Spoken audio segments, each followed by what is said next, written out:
The letter from the estate attorney arrived on a Thursday, 3 months after we buried Grandma Rose. I remember the exact day because I'd just gotten home from another exhausting shift at the hospital, my scrubs still smelling faintly of antiseptic, when I found the thick cream envelope wedged in my apartment mailbox.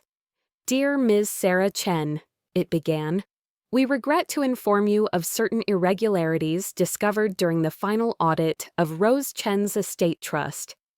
My hands started shaking before I finished the first paragraph. Grandma Rose had always been the anchor of our family.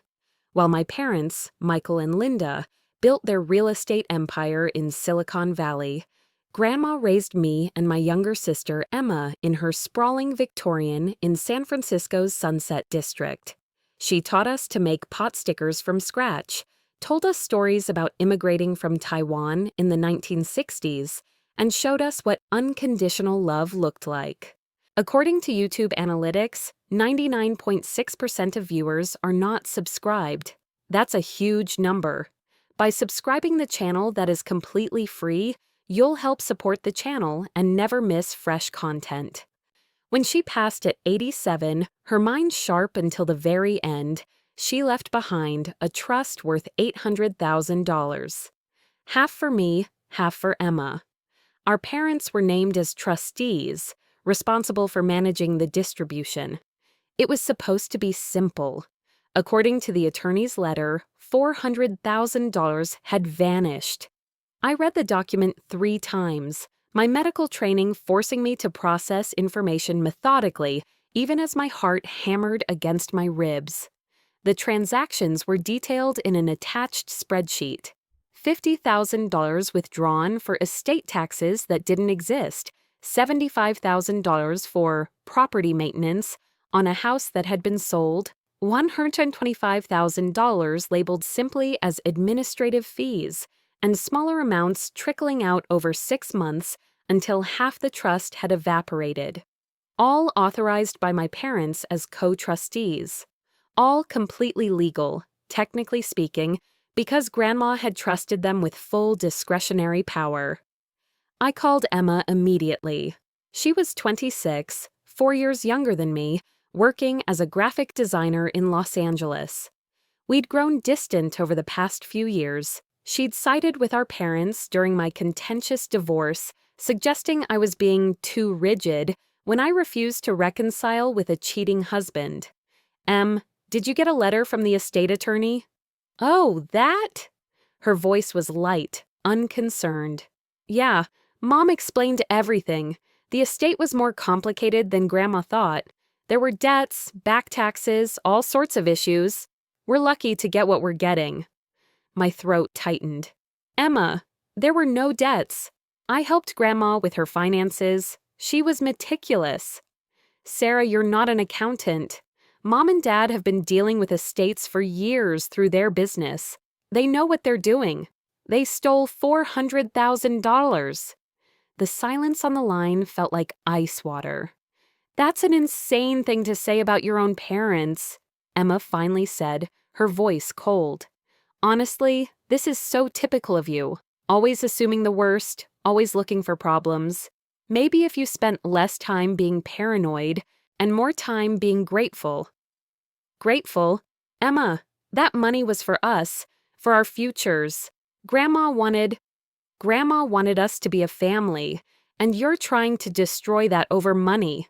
I'm done with this conversation." She hung up. I sat in my dark apartment, the letter crumpled in my fist, and realized I was completely alone. My ex-husband had taken half my friends in the divorce. My parents had apparently taken Emma, and now they'd taken Grandma's final gift. The betrayal felt like drowning. For 2 weeks, I did nothing.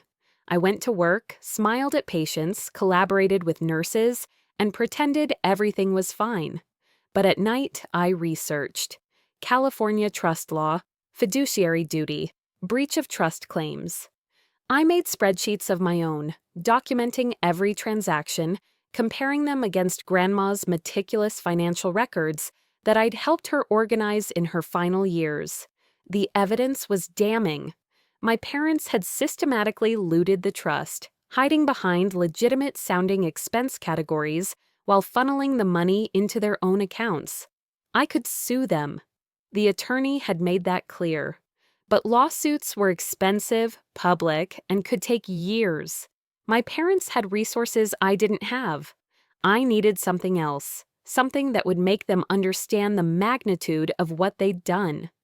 The idea came to me during a particularly difficult shift. I'd spent 6 hours trying to save a teenager who'd overdosed, and we'd lost him anyway. His mother's screams still echoed in my ears as I drove home. Life was short, I thought. Grandma had known that. She'd wanted to give us security, opportunity, a foundation. And my parents had stolen it. They cared about one thing above all else: their reputation.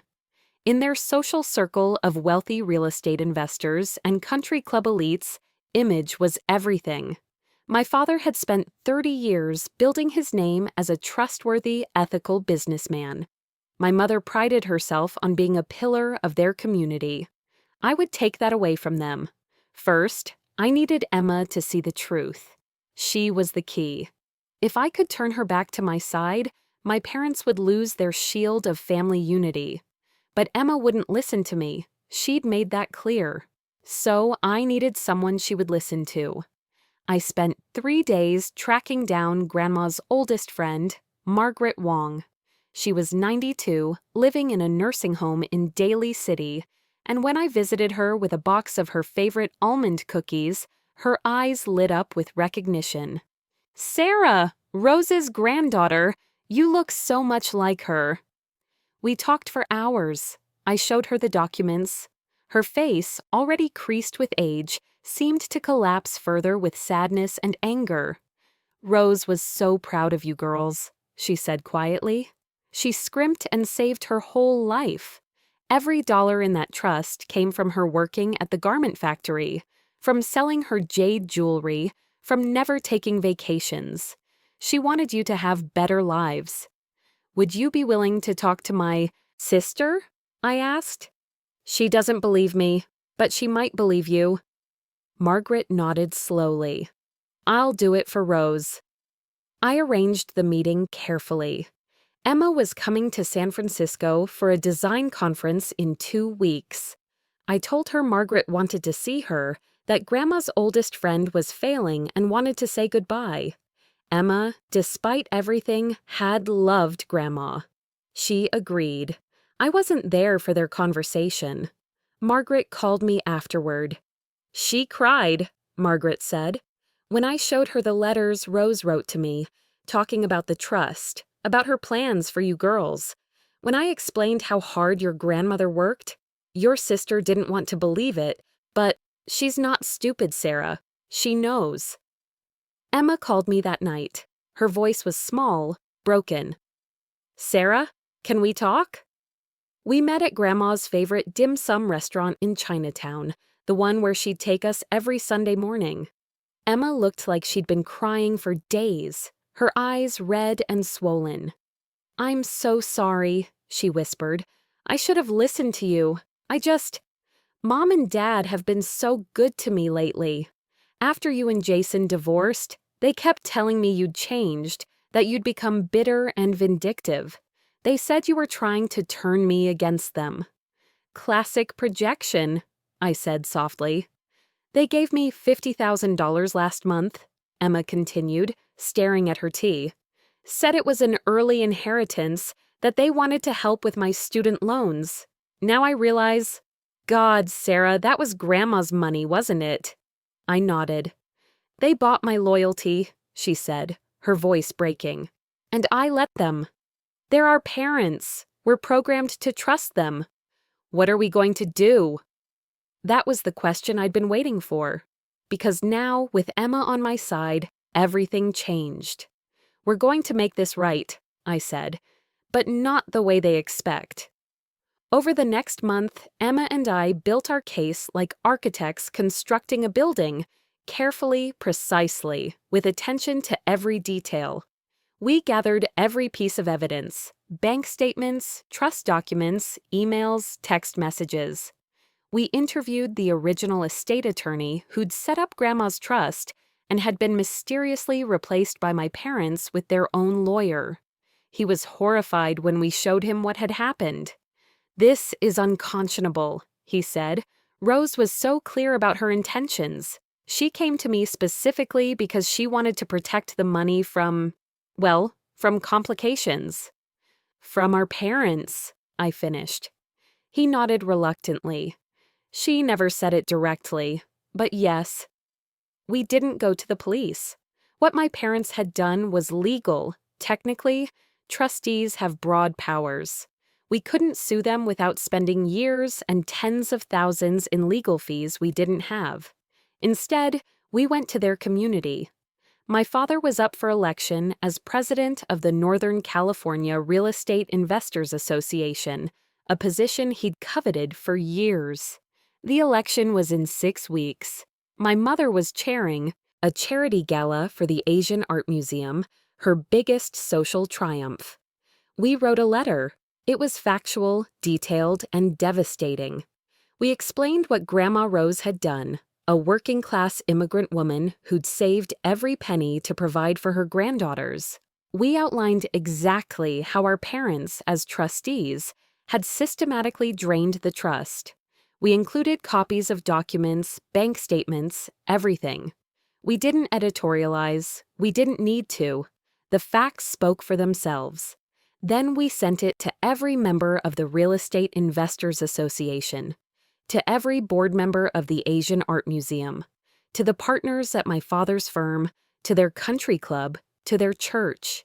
We CC'd our parents. The response was immediate and explosive.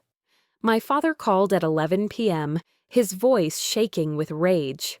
"What the hell do you think you're doing?" "Telling the truth," I said calmly. "Everything in that letter is factual. If you dispute any of it, I welcome you to provide evidence." "You ungrateful, vindictive! This is slander. I'll sue you for everything you have." "It's only slander if it's false, Dad. Is it false?" The silence told me everything. My mother tried a different approach. She showed up at my apartment the next morning, tears streaming down her face. "How could you do this to us?" she sobbed. "We're your parents. We love you. We made some mistakes with the trust, yes, but we were trying to protect the money, invest it properly." "You stole it," I said flatly. "You took $400,000 that Grandma wanted us to have, and you spent it on yourselves." "We were going to give it back, eventually. We just needed to borrow it for some investments." "Then why didn't you tell us? Why lie about taxes and fees?" She had no answer. The fallout was swift and brutal. My father withdrew from the NREI election to focus on family matters. 3 partners at his firm resigned in protest of working with him. My mother's charity gala was canceled, the museum board suggesting she step back from her leadership role. Their friends stopped calling. Their country club membership was reviewed. Their reputation, built over 30 years, crumbled in 30 days. But they still had the money. That's when Emma and I played our final card. We filed a formal complaint with the California State Bar against the attorney who'd helped my parents restructure the trust.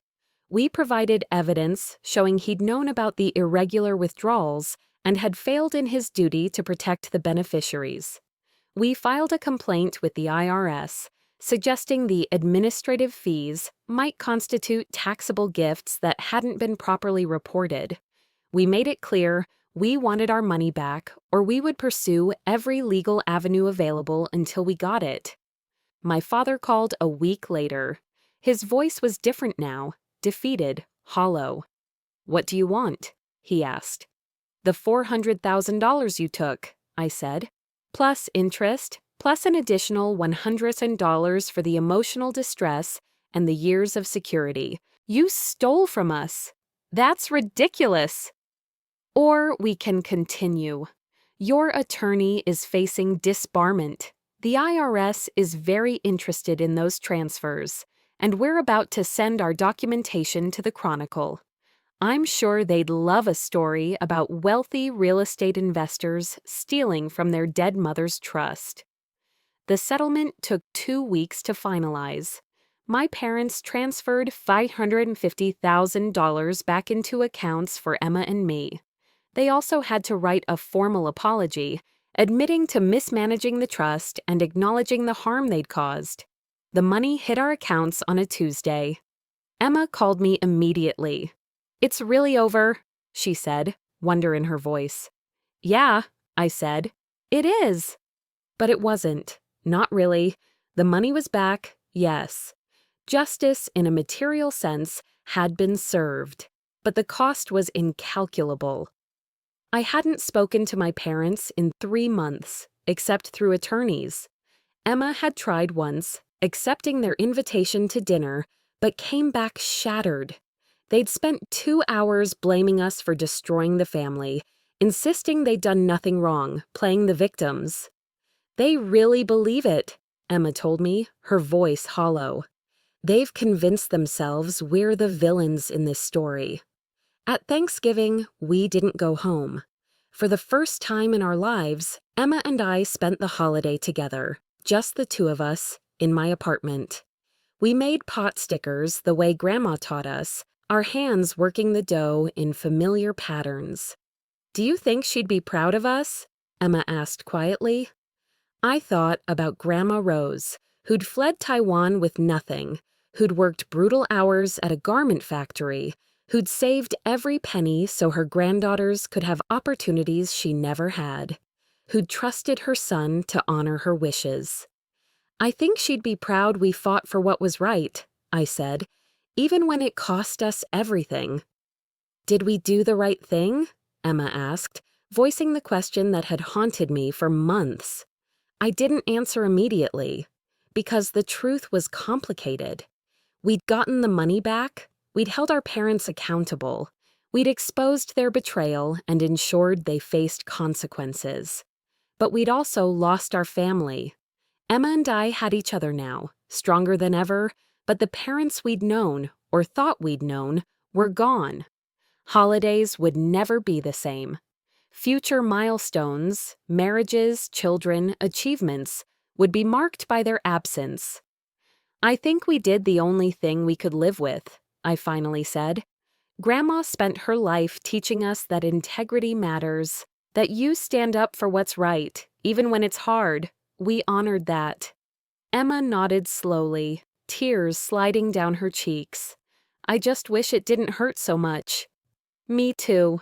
6 months later, I ran into my mother at the grocery store. We saw each other from opposite ends of the aisle. For a moment, we just stared. She looked older, smaller somehow.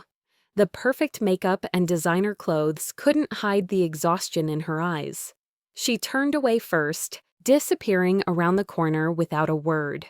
I stood there holding a bag of rice, the same brand Grandma always used, and felt the weight of everything we'd lost and everything we'd preserved. That night, I went through the box of Grandma's things I'd inherited, the things my parents couldn't steal.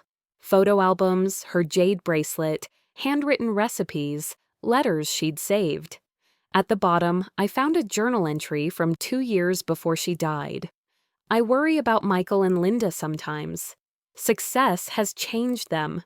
They measure everything in dollars, forget the value of things that can't be bought. I hope my granddaughters remember, family isn't about blood or money. It's about love, integrity, showing up for each other, even when it's hard. Sarah and Emma have good hearts. Whatever happens, I know they'll take care of each other. That's all that matters." I called Emma and read it to her. We both cried. "She knew," Emma whispered. "Somehow she knew. And she trusted us to do the right thing." The money sits in investment accounts now. Emma paid off her student loans and put a down payment on a condo. I'm building an emergency fund, thinking about eventually going back to school for a specialty certification, the security Grandma wanted us to have. But the real inheritance was something else entirely. It was learning that sometimes love means letting go. That integrity is worth more than comfort. That family isn't defined by who shares your blood, but by who stands beside you when everything falls apart. My parents and I may never reconcile. The betrayal cut too deep, the lies too extensive. They chose money over us, over their own mother's wishes, over everything our family was supposed to represent. And we chose truth over peace. Some people might say we were wrong, that we should have forgiven them, maintained the family harmony, accepted the loss, and moved on. That revenge, even righteous revenge, is never worth the cost. But when I look at Emma now, the sister I almost lost, who stood with me when it mattered most, I know we made the right choice. Grandma Rose didn't just leave us money, she left us a test, and we passed. The Victorian in the Sunset District sold last month. A young family bought it, the wife pregnant with their first child. I drove by one afternoon and saw them in the yard planting roses. I didn't stop. That house belonged to another life, another version of our family that died when my parents chose greed over love. But I smiled anyway, because somewhere, I think Grandma Rose was smiling too. Not because we destroyed our parents' reputation or recovered the money, but because we learned what she'd spent her whole life trying to teach us, that some things are worth fighting for, even when the fight costs you everything. And that integrity, once compromised, can never be truly restored. The money my parents returned came with no apology they meant, no genuine remorse, only the fear of greater consequences. They'll never understand what they really stole wasn't the $400,000. It was the possibility of forgiveness. It was the family we might have been. It was the love that could have survived anything except their betrayal.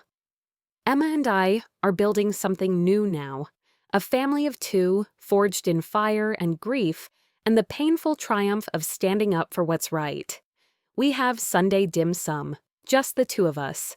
We make pot stickers on holidays. We tell each other stories about Grandma Rose. And we remember that the strongest inheritance isn't money. It's knowing who you are when everything is taken away. It's choosing truth even when lies would be easier. It's standing together when the world wants to tear you apart. My parents took $400,000 from Grandma's trust and tried to turn me and my sister against each other. Instead, they gave us something far more valuable, each other, and the unshakable knowledge that we would always choose integrity over comfort, truth over family loyalty, and justice over peace. Grandma Rose would have been proud, and in the end, that's the only inheritance that really matters.